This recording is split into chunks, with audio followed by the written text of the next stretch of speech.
How's it going, guys? My name is Splattercat, and welcome to my indie short of Zafehouse Diaries, a survival sim which kind of distinguishes itself from other zombie survival games by focusing on the psychological and planning aspects of zombie survival. So if you were placed in a zombie apocalypse, games like Left 4 Dead explore what would happen if you were trying to go somewhere and you were heavily armed. Zafehouse Diaries is completely different. There's no action, there's a ton of reading, but if you're someone that's really into making a complex plan and putting it into motion and just kind of seeing what happens, you will enjoy this game tremendously. So let's go straight in and we'll talk about the premise of the game. So when you start a new game, you have two options, Classic or Roadkill. Now, upon generating either, it's going to give you a random group of survivors and also a random city map. Now in Classic, the point is to last a week with your 5 survivors, and then you also have to comb the city looking for clues as to where a military rescue is going to take place. In Roadkill, you have no time limit, but the game gets progressively harder, more zombies show up, and that's basically kind of a soft limit on how long you have to repair a damaged vehicle by finding car parts all over town and then driving it to safety. For the purposes of this indie short, which may run a little long, we're going to do classic mode. We're not going to finish the game, obviously, but for the purposes of this review, I would like to go over the various aspects of the gameplay so that you know what to expect if you purchase it, because this is a game that I think could turn a lot of people off, yet at the same time it would probably scratch an itch for a lot of other distinct people. So let's start the game here. And you'll see that it's building our town and gathering our survivors. And this is the first screen that you're going to spend a lot of time looking at. This is your diary, which is where the game gleans its name from. In the diary, you're going to be looking at everything in a retrospective. So by clicking this clock down here, you'll pass an hour, and then the diary will tell you in a storybook type fashion what happened in the last hour. It says here that we are located at 7 Branch Creek Court. This is our house. It's a nice house, but we haven't searched it all the way. And down here, it's just going to tell you the basic information about all of our survivors. It says we've got a couple weapons, we've got a couple tools, we've got some food, and decent medical supplies. So this is actually a pretty good start. It's also going to tell you what the professions of the people are. So we've got an athlete, a cleaner, a carpenter, a firefighter, and a police officer. Now, down here, it's just going to summarize what we already know, is that a rescue operation is coming. We found out about it, and we need to look through the town to figure out how we can escape. And it says that 3 Jack Way is a good place to start. And that takes us to our other menu, which is right here, the city map. So this city map is always going to be different. And you can see we've got kind of an assembly of random buildings, each with different symbols. So this one's a hospital, this one's a police station, and each one is going to have different things that are going to help us survive. Down here along the bottom, you can see our group of survivors. Each one is correlated to one of these little bits and bobs on the map. So our guitar pick is Tina. Our bottle cap is Ricardo, our coin is Troy, our lifesaver, the cherry lifesaver, which is the best of all the lifesaver flavors, not to rhyme too promiscuously, belongs to Nina, and this little white, I don't know if that's a bean or a stone, belongs to Willie W. So, Willie W. So, looking at our characters, now if we click on any of these portraits, here's another important menu for any of you that are interested in the game. This is the relationship menu. So this actually explains how people are going to interact with one another as time goes by. People with darker red colors are more likely to fight, and they don't work together quite as well. Now, if you see an arrow pointing, that means it's a one-way relationship. So Tina doesn't like Ricardo for some reason, but he's probably neutral about Tina if we actually flip this around. Yeah, so see, the arrow only goes one way. We can also see that if you've got these little geometric figures here that aren't arrows, that means that the feeling is more or less mutual. And if you have a friendship, it's going to be this solid bar right here. So Troy and Willie are friends. Now, if we go to Willie, we'll take a look at his biography and his history. And this is really important because this lets you know what their skills are and their background. Their background determines what their biases and prejudices are going to be. That's right, this game incorporates racism, kind of prejudices, and also character flaws. And that's why people don't like each other. And while that toes the line, I think that's very cool because these are the actual things that a random group of survivors would have to deal with. You don't necessarily get to pick your survivors. When it comes down to it, if you're trying to live, you're trying to live, and you might be more willing to put up with a racist if it meant you might live another couple hours. Or, if you have really strong convictions, you may go it alone. But for the purposes of the game, I think it makes it more robust. So in the case of Willie W., let's look at him. He was a firefighter. He's 21 years old. He's straight, has a high school education, and comes from a middle-class background. He's experienced and stable, practical and realistic, and is most useful sniping zombies, treating injuries, preparing a meal, cleaning up corpses, patrolling outside, creating a distraction, and modifying items. Now, that's a rough list of all the things you can do, but there's tons of stuff you can actually do on an hour-to-hour basis in this game. And what's most important down here are his biases, or his kind of personal flaws. He is uncomfortable around women, which is obviously going to damage his relationship with Tina and Nina. Now, his relationship with Ricardo seems pretty decent. That's almost a green color. And Nina actually isn't affected that much. It's almost a green color there. Let's find out why Tina doesn't like him, though. She's uncomfortable around men. So basically, he doesn't like women. She doesn't like men, or they don't feel comfortable at least, and so that's adding together to make an orange bar in between them. Now, we don't need to spend too much time on this screen. I just wanted to give you a rough idea of how it works. Everyone has their own skills, and some people actually have no skills, which actually creates kind of a new paradigm. It actually gives you more motive. So that useless person, do you try and get him killed because he's just eating food, or do you find creative ways to use him? Just because it doesn't say any skills right here doesn't mean they're absolutely worthless. For example, Ricardo's an athlete, which means randomly he may teach other people in your group how to physically train, which will give them a strength buff for the duration of the day or the hour or whatever. So let's jump into our first day here. So the important things to know, let's take a look at our house, which is here on 7 Branch Creek Court. And it says that it's unsecured, which is very important. A secured location, we'll click this. We've got 10 access points through which zombies can get to us. 0 of them have been secured and 0 have been fortified. We also have the ability to build 11 traps, and there's 38 furniture here that we can use to break down and create traps, barricades, and general defensibility things. So we'll close that off now. We have no zombies inside, so that's good. There's no dead bodies inside. It says that everybody's idle. Right here, it'll give you a list of what everybody's working on. And so let's start out with somebody barricading. And it looks like we actually have a decent group who's decent at barricading. They actually have some reasonable skill at building stuff, which is pretty rare in the few games that I've played through.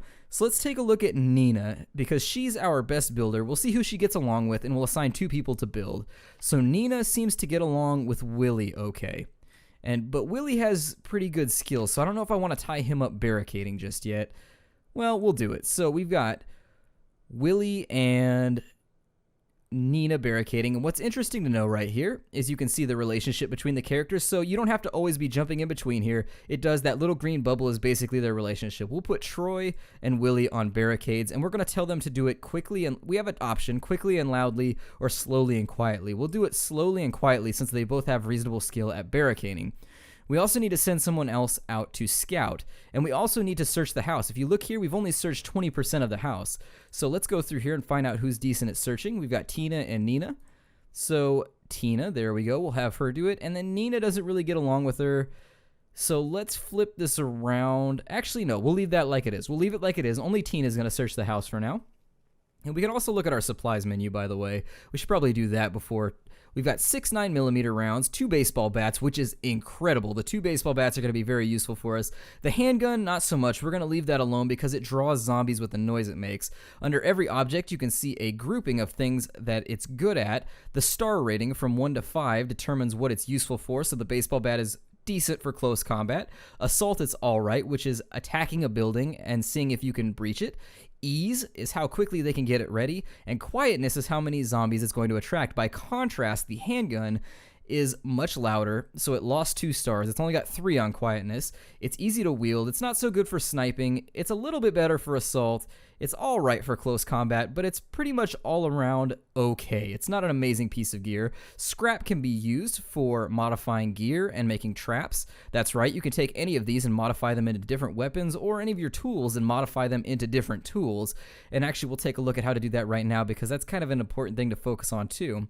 So item modification, it looks like Nina's pretty good at it, so we'll assign her to it. And here it'll say modify item, focusing on any capability. We can actually choose. Now, we can't choose what item she adapts, but we can choose what stat we want her to focus on. So if you say close combat, she may pick up the baseball bat and turn it into, say, a nail bat, or she may find a wrench and attach razor blades to it. You never quite know what they're going to do, which adds that extra layer of unpredictability to the game. I'm going to say that she should focus right now quite possibly on, let's do something for close combat, because we already have 2 baseball bats, and upgrading those is going to make us much better at breaching and assaulting locations, which both are very different. Assaulting means that you go to the location with the intent of killing off zombies. Breaching means you go to the location with the intent of breaking into the building and attempting to take its stuff while at the same time fighting with anybody you come across. So who do we have now that isn't doing anything? Only Ricardo. So let's take a look at Ricardo's skills.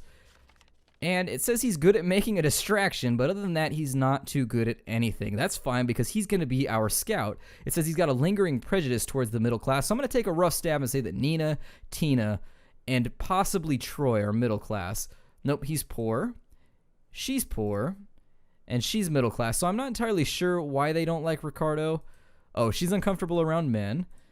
And he says he's not a racist. He just doesn't like the look of Ricardo, Nina, and Tina. All right, so he's got his own problems with people.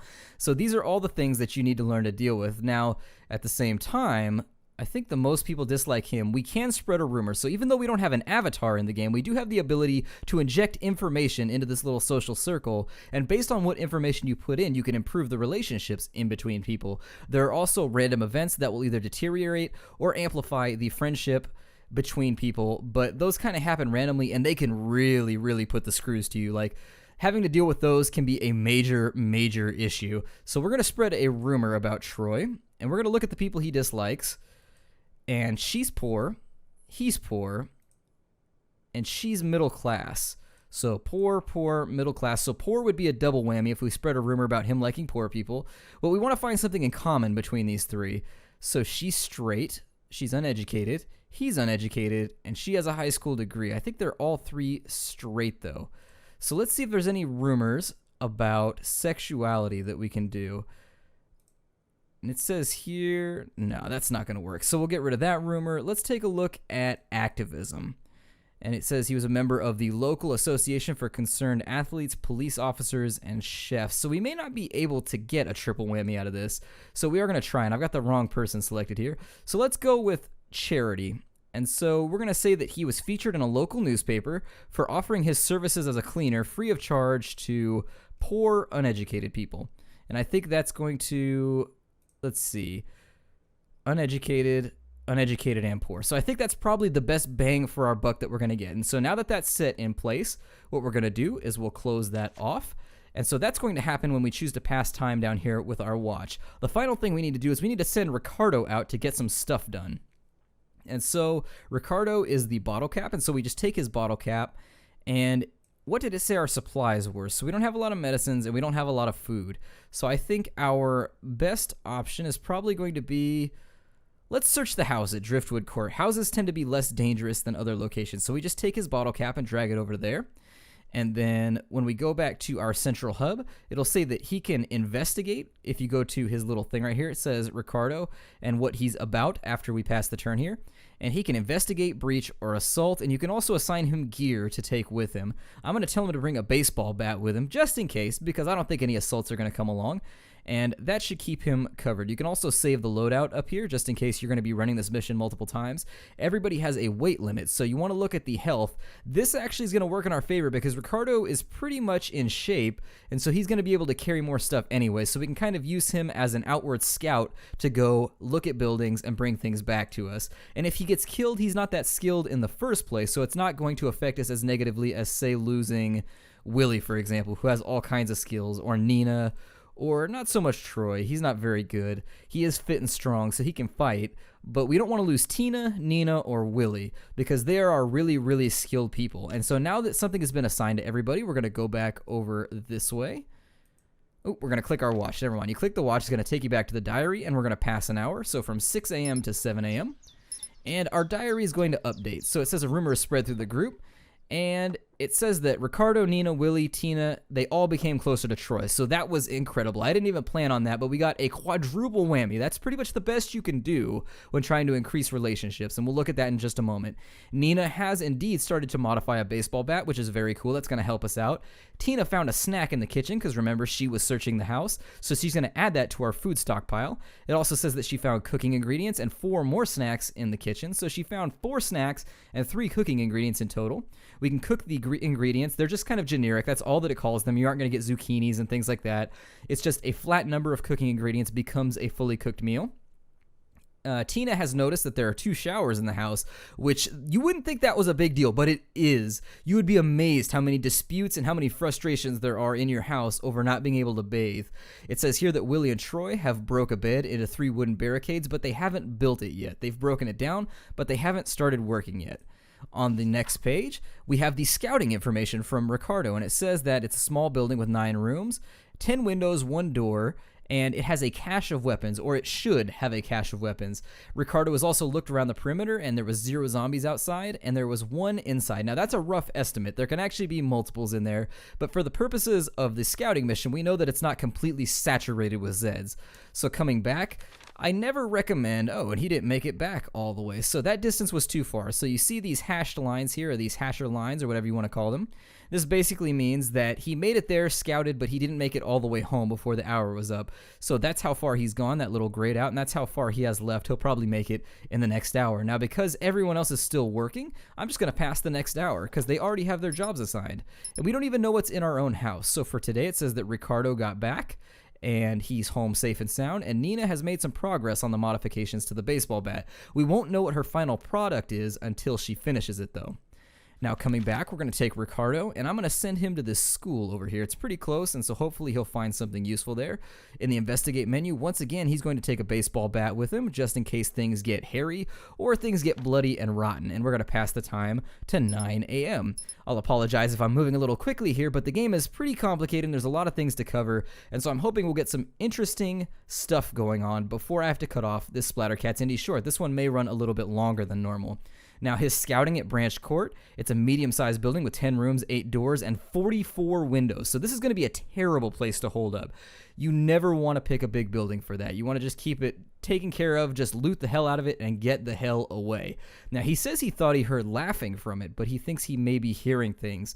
This can be a psychological indicator, or there may actually be survivors in there. And while in my few playthroughs I've never seen survivors anywhere, I would assume that it's a distinct possibility. Interactions between groups of survivors could actually make a very interesting game mechanic, so hopefully that is the case. And around the perimeter of the school, he found a zombie outside and saw 10 inside. So we're going to leave that place the hell alone. We're not going to mess with it too much. And Tina found a carving knife, a cooking ingredient, and a snack in the kitchen, so our food supplies are growing. And that carving knife is going to be useful for cooking and also for self-defense. Nina finished the spiked baseball bat, so it's much better now for close quarters combat. And a quarter of the rooms in our house have been searched. Willie and Troy dropped the ball and really haven't made any progress on barricading. This turn, we're going to do the same thing. I like to spend my first day. Oh, and also something important to note. You see this little X right here? That means there's a zombie outside. The more X's, the more dangerous. So let's send Ricardo off to this building. And until we finish searching our home here, I'm always a little antsy to head out and get anything done. Until this reads 100%, I don't usually feel like there's much point getting out there and causing mayhem and destruction. You want to make sure you have a defensible fallback location before going out too far. But that's just the way that I've chosen to play the game. Obviously, some people are going to choose to play a bit more balls to the wall. Let's pass another hour since there's not a whole lot going on. And there we are. And it says the hotel that we sent Ricardo to scout is a large building with 19 rooms, 5 doors, 18 windows, and it should have weapons on site. He said he's looking forward to a good rest, so he's getting a little tired, so we may want to leave him at home for this next hour so he can kind of take a load off. Kind of his dogs are barking. Ricardo has scouted the perimeter, and there's 0 zombies outside, but he saw 8 inside, so this is another very dangerous building. Nina is now choosing to modify a handgun. Tina found a dumbbell and a pair of binoculars in the basement. The binoculars are going to help for watching for zombies and also scouting, so we could actually technically send those with Ricardo. The dumbbell is going to help if you have an athlete in your group of survivors. They can help other survivors by teaching them how to use the dumbbell, and they'll do that all on their own. You don't have to tell them to, just give them idle time, and that will actually boost their stats for a group of time or a bit of time. Ricardo's back from there. And that just means he got back. Tina found a hammer and a hand axe in the basement. This is actually one of the best starting locations I've ever seen. We have a great amount of supplies. Willie and Troy have successfully secured a door that leads to the living room. And Ricardo is feeling slightly fit after doing some exercise. The dumbbell helps. So there you go. That's the proof of what I said. Now, is Ricardo the one who was the physical trainer or the athlete? Yes, so he can't help himself. And who did we spread the rumor about? Troy. So you'll see here that things have become much warmer with Troy. While she still does not like him, Nina, he's pretty much neutral with her now, and he's way more prepared to deal with Tina and Ricardo. So let's look at what our abilities are. Let's see, Troy and Tina. Take a look. So Tina's still searching, so I'm actually going to pull... I don't think Troy was very good at barricading anyways. Oh, he's no good at searching either. That kind of weak. So we're going to continue scouting. So let's take Ricardo, and we'll take a look at the police station now. You'll notice that the outside border of the buildings becomes dark once you've actually searched them. And these ones have remained gray because we haven't looked yet. And so let's pass another hour. And it says today, looking at the police station at 3 Pine Road, it's a small building with 10 rooms, 2 doors, 11 windows, and has weapons. So there are loads of weapons on this map, but I feel like the problem that this group would run into were this a full LP is that they don't have enough food, or we would have to make a long run to get food. Ricardo's back from his recon, Tina found a can of gasoline in the living room, and Nina is halfway through fixing the handgun, or modifying, upgrading the handgun. Ricardo said he was a bit tired, so we're going to run him one more time. And once he's actually got this little 5 square perimeter taken care of, we'll give him a break. And so let's pass one more hour. There we are. And let's see what happened today. 4 spy last place at the hospital. And this one has 26 rooms, 8 doors, 16 windows, and has medical supplies. Obviously, it's a hospital. Treating our injuries would be easier here. So if you choose to make this your home base and you try to heal your survivors while there, or if your survivors are just in a away team, if they're being your red shirts and they're stuck here for a night because they can be split up for extended periods of time, I wouldn't recommend it, but you can do it. They heal better while they're in here if they attempt a healing action. There are tons of zombies inside, 14 and 1 outside. Tina found a bottle of spirits in the living room. That actually kind of sucks because they can fight over who gets to drink it. Ricardo returned from his recon, so he's safe, nothing bad happened. Nina turned a pistol into a double-barreled handgun, so she's got kind of a Napoleon gun going on now. Tina also found a deck of playing cards, and Willie and Troy busted up the refrigerator into plastic barricades. The barricades function better or worse based on what they're made out of, so plastic is obviously better than wood, and then metal is better than all of them. So going back over to here, we're going to take a look at our house now. So 1 door has been secured. You'll see that all these numbers have changed.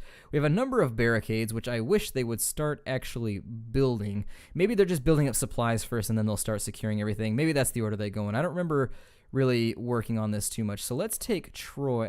We'll leave Troy on the team. And let's actually add Ricardo to the team. He's done scouting now, so we're gonna add him to the barricade team. Oh, okay.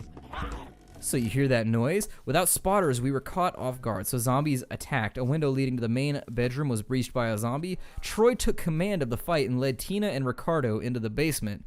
Nina got some work done on the baseball bat, and Tina found a snack in the living room. Nina and Willie were unimpressed with Troy's plan and did not follow him, instead seeking refuge in the main bedroom. Most of the fighting took place in the main bedroom. Nina clobbered a zombie's head with a baseball bat.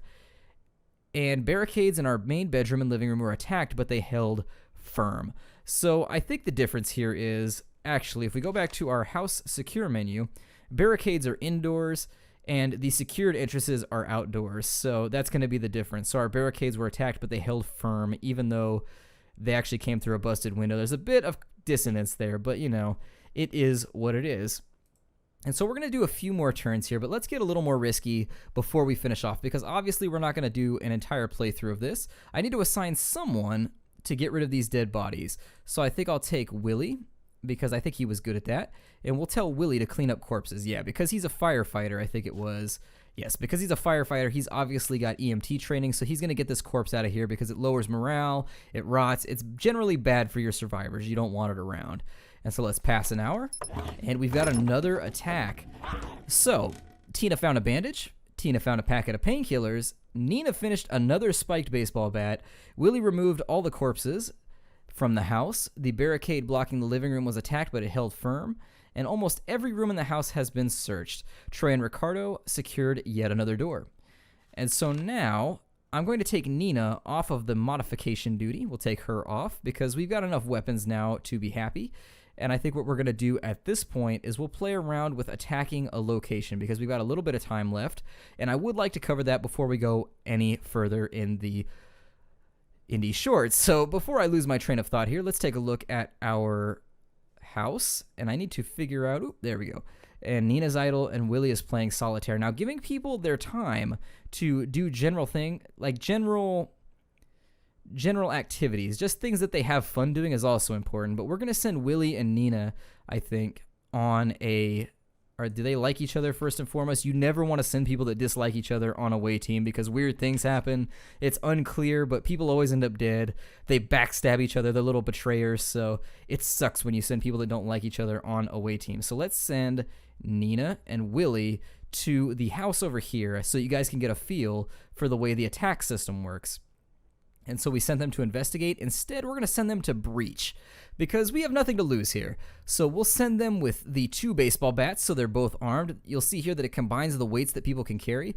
We're also going to send them with a wrench possibly and a hammer. Now, my reasoning for this is important because the building may be secured shut, and having tools can help you actually, let's get rid of those, and we'll take a fire axe because that's going to allow us just to break things open anyways. A fire axe and a hammer. Between those 2 things, if you can't get a building open, it's basically a bunker. And so now that they're equipped, we got them on a breaching mission, and let's see what happens. So it says that Tina ate a snack. Your guys will feed themselves on their own. Troy and Ricardo secured a window leading to the kitchen. And at the house on Driftwood Court, Willie and Nina approached the house with the intention of breaking in. They had to spend some time finding a way in, increasing the risk of a confrontation. They headed to the small second-story window leading to the second bathroom. When it came to getting inside, the hammer proved very useful. See, that's why we brought it. There were no zombies inside the second bathroom. It sounds like there are only a handful of zombies wandering around in here. It doesn't look like there are any zombies outside the house. So they didn't begin clearing out zombies, but we're going to send them to do that in the next turn. So you'll see here, this is red outlined. It means it's not secured, but we have breached it and we are inside. Now that we're at this location, you'll see that we have the ability to do the same actions everywhere, but they're grayed out because we haven't secured the perimeter yet. You have to secure a building before you can take any actions. You'll see here that it says that Willie and Nina are actively breaching, so they're tied up doing that. There's nothing else that we can do while they're still working on that. Here, we're still barricading entrances slowly and quietly. I'm going to upgrade it to quickly and loudly just to make sure it gets done. And then she's still searching. We're only 83% searched. And let's pass another hour. Alright, it sounds like we've got conflict. So Tina found painkillers in the second bedroom. Barricades were attacked, and all rooms in the house have been searched. Troy and Ricardo broke the wardrobe into a wooden barricade. And at Driftwood Court, which was our away team, Willie and Nina are still trying to clear out the 1 remaining zombie inside the house. There are now a few outside the place, so they may have attracted some attention here. So this is not a safe location to leave them for a long period of time. Most of the fighting took place in the second bedroom. Nina clobbered a zombie's head with a spiked baseball bat. They got them all, it said in a threatening, heroic manner. So let's take a look here. Now you'll see there's a corpse that we have to take care of. But this is the general flow of the game. The overall flow of the game goes very, very similarly to this. The only thing that's going to change is that when you search a location, now it's 44% search because of the fighting, but when we search locations, you're going to find the hints that are going to tell you where the pickup is and at what time it is. Or, alternatively, if you're playing the vehicular one, roadkill or whatever it was called, you will find car parts here and there and everywhere, and you bring them back to the centralized location with the chassis, you build the car, and you escape. You'll see here that all of these are now open, and this location has been secured. It is no longer red barriered. Because the flow of the game is very similar after this, aside from random events, which we didn't see very many of, but I will enunciate on those. Let's say that we had gone to the hospital and we had searched it. We may have found painkillers. Now, even though it doesn't say it on their biographies, one of your people may be a drug addict, which means they might be stealing from the medicine cabinet once you get back to your home base. This creates derision. This creates conflict in between people.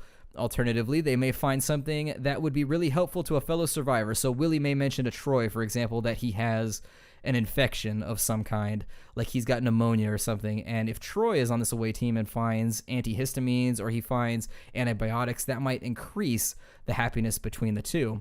This has been a Splattercat's Indie Short, and I hope you got a general feeling of the gameplay. Now, let's talk about the review portion of the game.